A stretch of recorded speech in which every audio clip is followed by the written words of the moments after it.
بسم الله الرحمن الرحيم. الحمد لله والصلاة والسلام على سيدنا محمد وعلى آله وأصحابه أجمعين. أما بعد فأعوذ بالله من الشيطان الرجيم. بسم الله الرحمن الرحيم. إن الذين يبايعونك إنما يبايعون الله يد الله فوق أيديهم. وقال تعالى: لقد رضي الله عن المؤمنين إذ يبايعونك تحت الشجرة فعلم ما في قلوبهم فأنزل السكينة عليهم وأثابهم فتحا قريبا. صدق الله العظيم. اللهم صل على سيدنا مولانا محمد وعلى آل سيدنا مولانا محمد وبارك وسلم. اللهم صل على سيدنا مولانا محمد وعلى آل سيدنا مولانا محمد وبارك وسلم. میرے قابل احترام بزرگوں اور عزیز بھائیوں،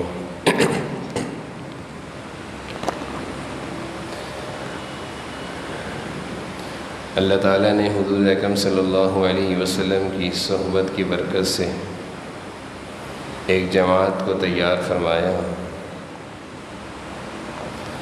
وہ جماعت جس کو صحابہ کے نام سے سب جانتے ہیں اور یاد رکھتے ہیں.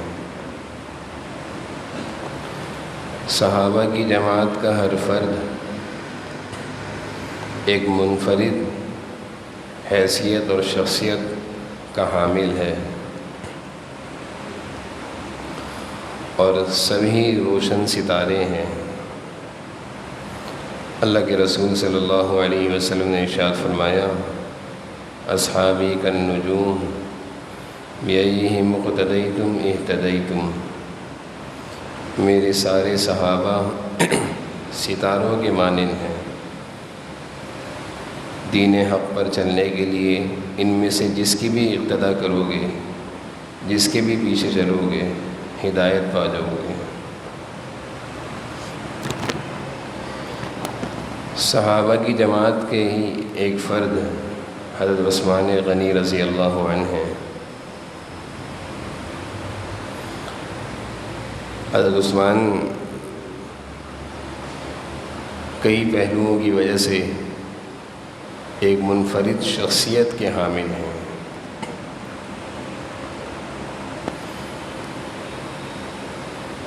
جناب نبی کریم صلی اللہ علیہ وسلم کی بیٹیوں میں سے دو بیٹیاں حضرت رقیہ اور حضرت ام کلثوم آپ کے نکاح میں آئی ہیں. انہی دو نکاحوں کی وجہ سے آپ صلی اللہ علیہ وسلم کی دو بیٹیوں کے ساتھ نکاح کی وجہ سے ذو النورین کا لقب بھی آپ کا ہے.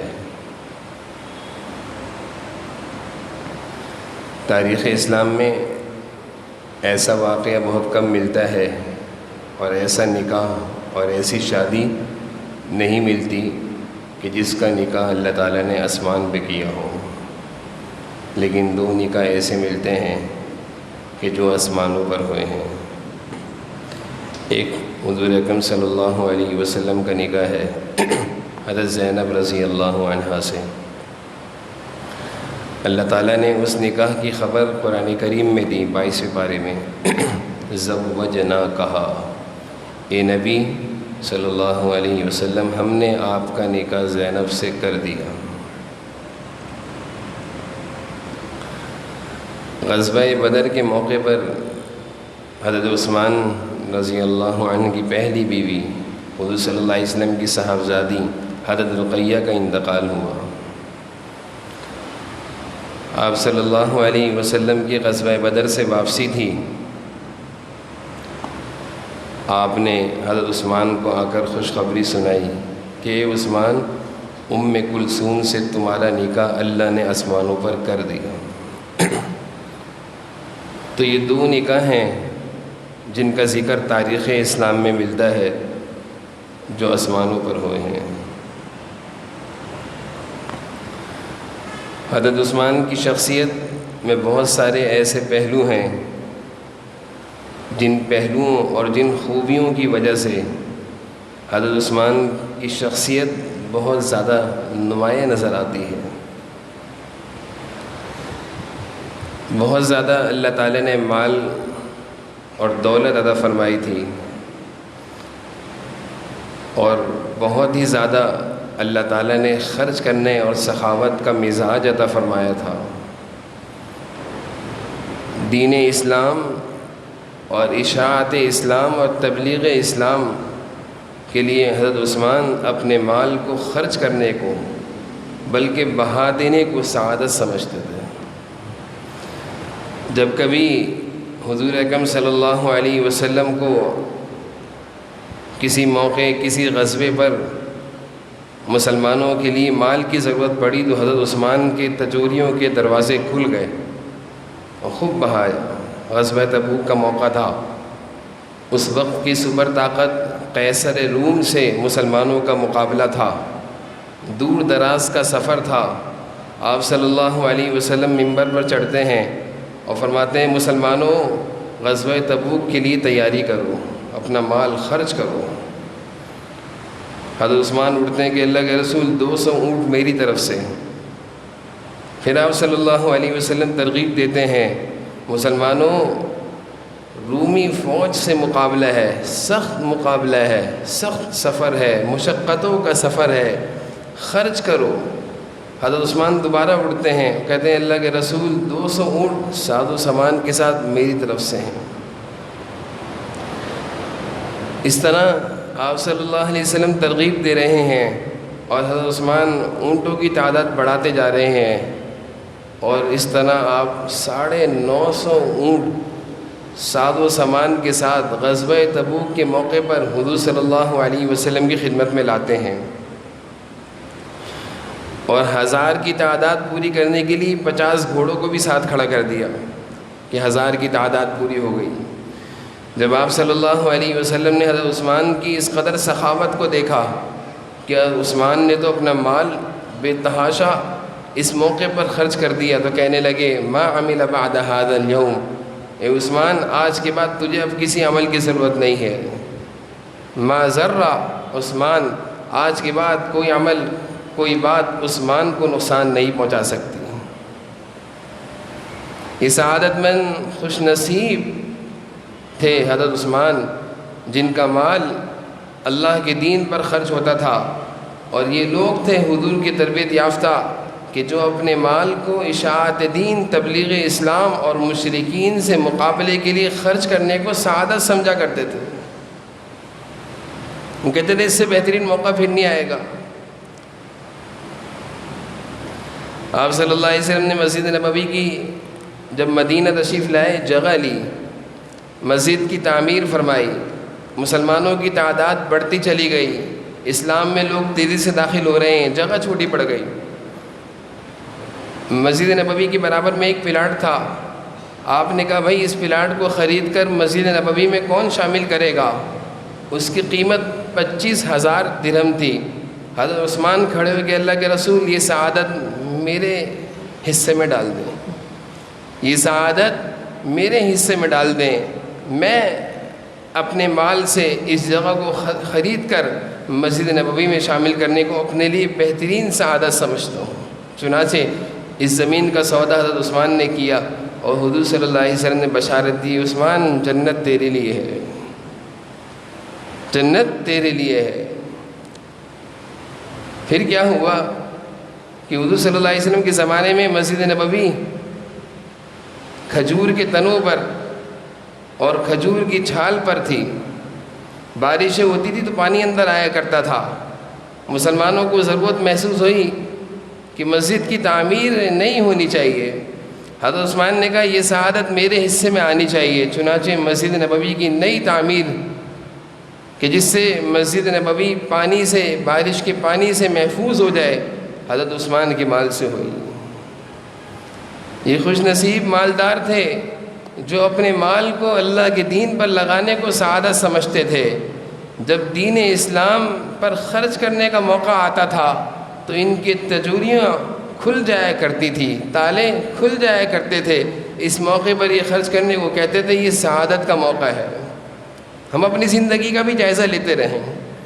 میں حضرت عثمان کے حالات بیان کرتا جاتا ہوں اور ساتھ ساتھ ہم اپنی زندگی کا بھی جائزہ لیتے رہیں کہ ہماری تجوریوں کے اور خزانوں کے اور اکاؤنٹس کے چیک کب کٹتے ہیں۔ جب بچیوں کی شادی ہو اور اللہ کی نافرمانیاں ہوں اور بے حیائی اور خرافات ہوں اور بے جا رسم و رواج ہو، اس موقع پر ہم اپنے مال کو خرچ کرنے کو سعادت سمجھتے ہیں۔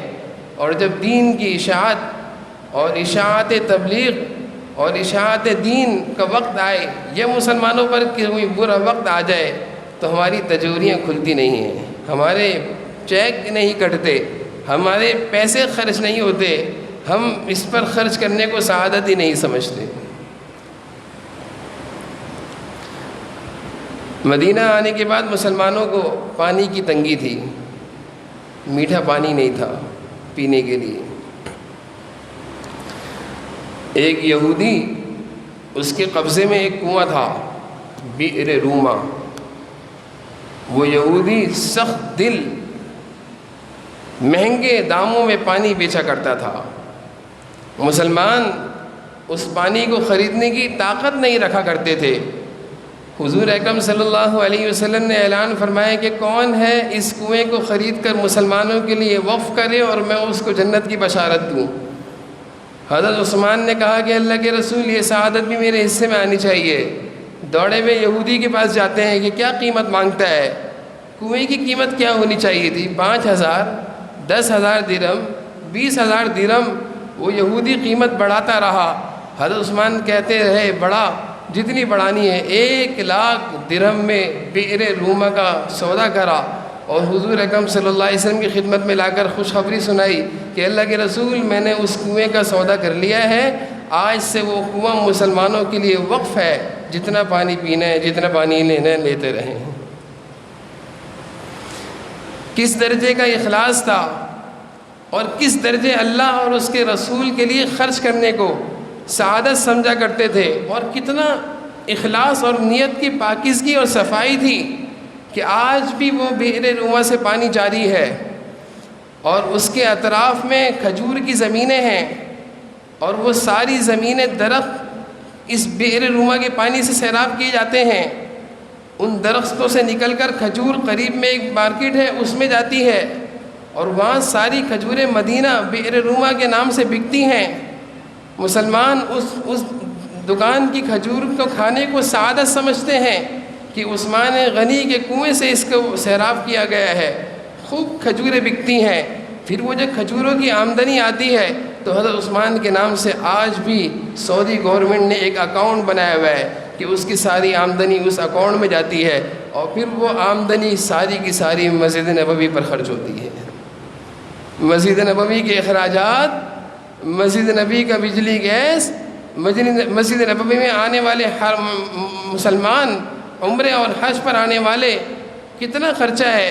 حضرت عثمان کا اخلاص تھا اور اپنے مال کو ایسے موقع پر خرچ کرنے کو سعادت سمجھا کرتے تھے۔ آج تک عثمان اس دنیا میں نہیں ہے، لیکن ان کے نام کا اکاؤنٹ چل رہا ہے، اور پیسہ کہاں خرچ ہو رہا ہے؟ مسلمانوں پر، مسجد نبوی پر، اللہ کے رسول کی بنائی ہوئی مسجد پر،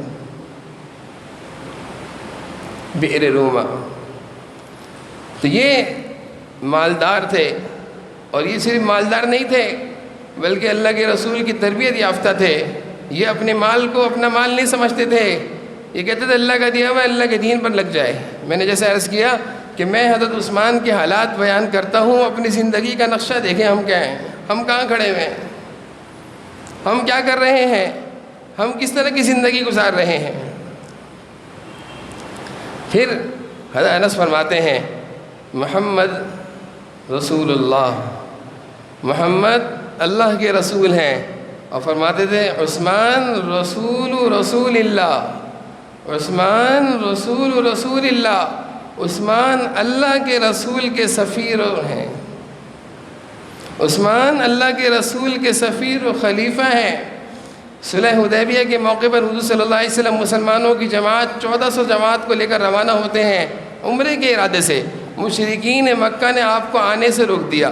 آپ صلی اللہ علیہ وسلم نے تلاش کیا، صحابہ کی جماعت پر نظر ڈالی اور عثمان کو منتخب کیا کہ تم ہمارے سفیر بن کر جاؤ اور مشرکین کو بتاؤ ہم لڑنے نہیں آئے، ہم عمرہ کرنے آئے ہیں. حضرت عثمان رسول اللہ، خلیفۃ الرسول، سفیر اللہ کے رسول کے بن کر جا رہے ہیں مشرکین کو سمجھانے کے لیے. صحابہ کے دل میں جذبہ شوق کہ عثمان تو بڑے خوش نصیب ہیں، بیت اللہ کو بھی دیکھ لیں گے، طواف بھی کر لیں گے. جا کر وہاں مذاکرات کرتے ہیں. دوران مذاکرات مشرکین نے پیشکش کی آپ کے لیے اجازت ہے طواف کرنے کے لیے، آپ بیت اللہ کا طواف کر سکتے ہیں.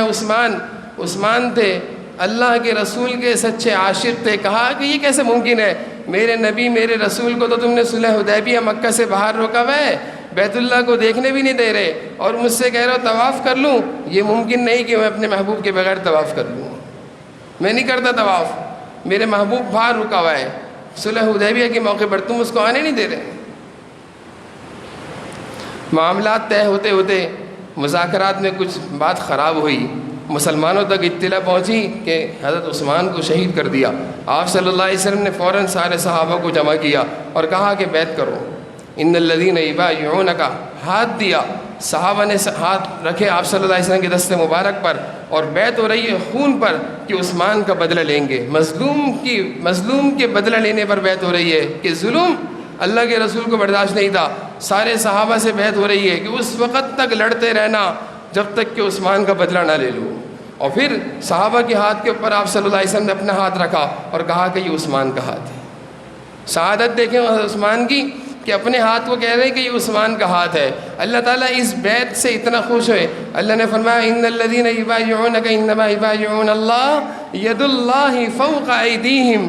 ایک طرف اللہ کے رسول کا ہاتھ، درمیان میں صحابہ رسول کا ہاتھ، اوپر سے عثمان کا ہاتھ. اللہ فرما رہے ہیں ید اللہ، میرا بھی ہاتھ ہے اس بیعت پر، میرا بھی ہاتھ ہے. جو بیعت ایک مظلوم کے لیے اس کی مدد کے لیے ہو رہی ہے، اس پر میرا بھی ہاتھ ہے. اللہ نے اتنی خوشی کا اظہار فرمایا. خوف خدا کا کیا عالم تھا. قبرستان سے گزرتے ہی کوئی جنازہ ساز گزرتا دکھ جاتا حضرت عثمان کو، روتے روتے داڑھی آنسوؤں سے تر ہو جاتی، آنسوؤں کی تری بن جاتی. پوچھنے والے پوچھتے عثمان جہنم اور جنت کے تذکرے پر تو اتنا نہیں روتے جتنا قبر اور قبرستان اور جنازے کو دیکھ کے روتے ہو. کہا کہ میں نے اپنے محبوب سے سنا ہے قبر آخرت کی منزلوں میں سے پہلی منزل ہے، جو یہاں سے نکل کے آگے بھی نکلتا چلا جائے گا. جو یہاں سے ایسا خوف خدا، ایسا ڈر تھا حضرت عثمان کے دل میں. اخلاق کا یہ عالم تھا کہ حضور صلی اللہ علیہ وسلم فرماتے ہیں کہ میرے اخلاق کا سب سے زیادہ مشابہ عثمان ہے. سب سے زیادہ میری اخلاق سے مشابہت رکھنے والا عثمان ہے. یہ عثمان ہے 18 ذی الحجہ مدینۃ الرسول جناب نبی کریم صلی اللہ علیہ وسلم کے شہر مبارک میں ان کو بہت ہی زیادہ بے دردی سے شہید کیا جاتا ہے. 40 دن کا محاصرہ گھر کے اندر بند کر دیا، کھانا پینا پانی سب بند. حضرت عثمان ہے اور اکیلا گھر ہے، تلاوت کر رہے ہیں. جب دنیا سے لوگ جائیں گے اور کل قیامت کے دن اٹھیں گے تو ہر ایک کی گواہی دینے والے مختلف ہوں گے. کسی کی کوئی گواہی دے رہا ہوگا کہ یہ فلاں زمین پر مرا تو زمین گواہی دے گی، کوئی نماز کی حالت میں سجدے میں مارا تو سجدہ گواہی دے گا. عثمان کی گواہی دینے والا قرآن ہوگا کہ جب شہید ہوا اور حضرت عثمان شہید ہوتے ہیں تو ان کی شہادت کے بعد خون کا قطرہ قرآن پر گرتا ہے. وَلْيَتَلَطَّفْ 15ویں سپارے کی آیت ہے وَلَا يَشْعُرَنَّ بِكُمْ أَحَدًا. اس آیت پر حضرت عثمان کا قطرہ گرتا ہے تو قرآن حضرت عثمان کی شہادت کی گواہی دیں گے. یہ وہ خوش نصیب جماعت صحابہ کی جماعت کہ یہ ایک شخص ہیں حضرت عثمان، جن کے مختصر سے حالات میں نے بیان کیے کہ ان کی حالات زندگی کو دیکھیں اور ان کی زندگی کی حالات سے ہم سیکھیں کہ حیا اگر ہو تو عثمان جیسی حیا ہو، سخاوت اگر ہو تو عثمان غنی جیسی سخاوت ہو، خوف خدا اگر دل میں ہو تو عثمان غنی جیسا خوف خدا ہو، اور اللہ کے رسول جن پر اعتماد کرتے ہوں اور اپنا سفیر بناتے ہوں تو عثمان غنی جیسے اخلاق والا ہو. یہ زندگی، یہ اخلاق، یہ عادات رکھنے والے عثمان غنی ہیں. ان کی زندگیاں آج ہمیں دوسروں کی زندگیوں کا معلوم ہے. آج ہماری نسلوں کو، ہمارے بچوں کو بہت سارے اداکاروں کی زندگیوں کے حالات تو معلوم ہیں، ان کے نام بھی معلوم ہیں، ان کے مرنے جینے کی جگہیں بھی معلوم ہیں، ان کی ادائیں بھی پسند ہیں. وہ نوجوان، آج کا مسلمان کا بچہ، وہ اداکاروں جیسی شکلیں بنانے کو فخر سمجھتا ہے، صحابہ کے نام کو بھی نہیں جانتا، کردار کو بھی نہیں جانتا، سیرت کو بھی نہیں جانتا، پتہ نہیں کہاں زندہ ہوئے اور کہاں شہید ہو گئے. حالات زندگی سے ناواقف ہیں. حالات زندگی سے صحابہ کے واقف ہونا اور اپنی نسلوں کو واقف کرانا، یہ ہماری ذمہ داری ہے کہ ایک جماعت جس کے بارے میں اللہ فرما رہے ہیں، وَالسَّابِقُونَ الْأَوَّلُونَ مِنَ الْمُهَاجِرِينَ. اگر تم لوگ کامیاب ہونا چاہتے ہو، اگر تم لوگ کامیاب ہونا چاہتے ہو تو مہاجرین، انصار جو دنیا سے جا چکے ہیں، میں ان سے راضی ہوں. سن لو، وَاتَّبَعُوهُمْ بِإِحْسَانٍ. جو ان کے راستے پر چلے گا ان سے بھی راضی ہو جاؤں گا، جو ان کے راستے پر چلے گا ان سے بھی راضی ہو جاؤں گا. یہ ایک مقدس اور محترم اور حضور کی تربیت یافتہ جماعت کے ایک شخص حضرت عثمان تھے، جن کے حالات زندگی مختصر انداز میں نے آپ کے سامنے رکھے. اللہ تعالیٰ حضرت عثمان جیسی حیا ہمیں نصیب فرمائے، ان جیسی سخاوت ہمیں نصیب فرمائے، اپنے مال کو دین پر لگانے کی سعادت ہمیں نصیب فرمائے، اور ان جیسا اللہ کے رسول کا اعتماد ہمیں نصیب فرمائے، ان جیسی شرم ہمیں نصیب فرمائے. اور وہ تھے کہ کسی بھی غلط چیز پر انہوں نے سمجھوتا نہیں کیا، اپنی جان کا نذرانہ پیش کر دیا. 40 دن تک گھر کے محاصر میں بھوکے رہے، لیکن جن باتوں پر ان کو آمادہ کیا جا رہا تھا، نہیں، ایسا نہیں ہو سکتا کہ میں دین کا سودا کر دوں، میں کسی طرح دین پر کسی طرح کوئی کمی بیشی آنے دوں، جان کے نذرانے دے دوں گا، جان کا خون بہا دوں گا، لیکن دین پر آنچ نہیں آنے دوں گا. یہی سارے صحابہ کی زندگی کا سبق تھا، اور یہی حضور اکرم صلی اللہ علیہ وسلم کی زندگی کا درس ہے کہ اے مسلمانوں، اے میری امت کے لوگوں، کیا ہو گیا ہے تمہیں؟ تم چھوٹی چھوٹی باتوں پر دین کے سودے کرتے ہو. میری زندگی کو دیکھو، میری جماعت کی زندگی کو دیکھو کہ کتنی تکالیف برداشت کری لیکن دین پر آنچ نہ آنے دی. اللہ تعالی ہم سب کو صحابہ جیسی مبارک زندگی اختیار کرنے کی توفیق نصیب فرمائے، اور جو کچھ کہا سنو اس پر عمل کی توفیق نصیب فرمائے. وآخر دعوانا الحمدللہ رب العالمین.